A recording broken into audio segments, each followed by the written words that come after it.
kim opasi bilan do'konga chiqqan. Men ham qiziqib, "Baba, men do'konga chiqdim. Yur, shaqani aylantirib kelaman" dedim. Men ham chiqdim. Nima bo'lar ekan dedim-da. Keyin bordik. Opam şeyde kutib turgan, hozir men kelgan narsalarni olaman, chiqaman dedi. 10 minut qaradim, 15 minut qaradim, 20 minut qaradim, 25 minut qaradim.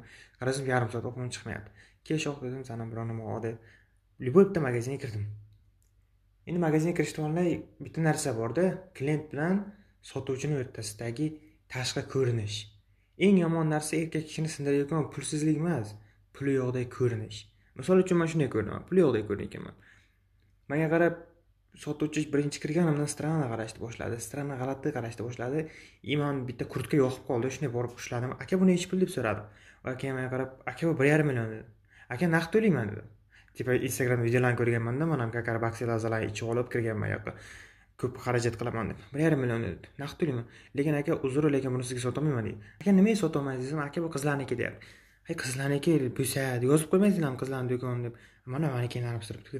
O'g'il bolalar magazinda manekenlar shu bir xil turibdi, o'zgarish yo'q manekenlarda ham, boshqa narsada ham.